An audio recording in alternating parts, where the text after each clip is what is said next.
This is Kaylin learning with you as I share briefly about the 11th president. When James Knox Polk took the oath of office on a brisk March morning in 1845, few expected that this quiet, serious Tennessean would transform the shape of the nation.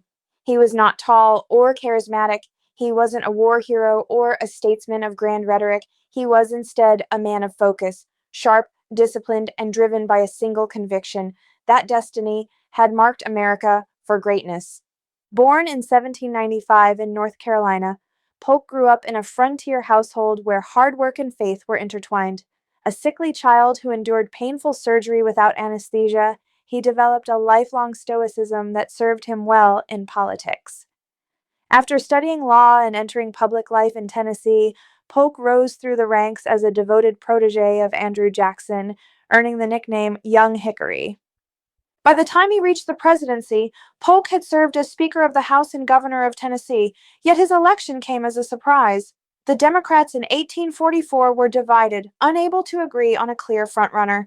Polk emerged as a compromise candidate, the first true dark horse to win the White House. He defeated the Whig leader Henry Clay, promising to fulfill the dream of manifest destiny, the belief that America's future stretched from the Atlantic to the Pacific.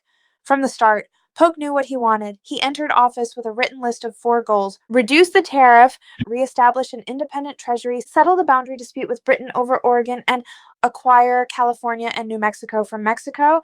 Unlike most politicians, Polk achieved every one of them and did so in a single term. He began with economic reform, working swiftly with Congress to lower tariffs and restore the independent treasury system, both hallmarks of Jacksonian policy. Then came the Oregon question. For years, the U.S. and Britain had jointly occupied the Oregon Territory. Expansionists in the North chanted 54-40 or fight to demand that the border be set at latitude 54 degrees 40 minutes, the northern limit of Russian Alaska. Polk, though, preferred negotiation to war. In 1846, he signed a treaty that peacefully divided the territory along the 49th parallel, thereby securing what are now Oregon, Washington, and Idaho for the United States. But peace in the Northwest gave way to conflict in the Southwest. Polk's eyes were fixed on California, then part of Mexico. When diplomatic efforts failed, he sent troops under General Zachary Taylor to the disputed Rio Grande border, and in 1846 shots were fired. Polk declared that American blood has been shed on American soil, and Congress declared war on Mexico. The Mexican-American War was controversial from the start. Critics accused Polk of provoking the conflict to expand slavery and Southern power. But on the battlefield, American forces triumphed. Generals Taylor and Winfield Scott led brilliant campaigns capturing Mexico City itself. In the Treaty of Guadalupe Hidalgo, 1848, Mexico ceded vast lands to the United States, including present-day California, Nevada, Utah, Arizona, and parts of Colorado and New Mexico. With the stroke of a pen, Polk had increased the nation's territory by more than 1/3. The expansion fulfilled the dream of manifest destiny, but it also brought turmoil. As new lands opened, old wounds reopened.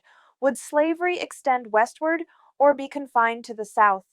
The question would shadow the nation for the next 15 years, eventually igniting civil war. Polk's style was relentless. He worked long hours, trusted few advisors, and read every line of correspondence that crossed his desk.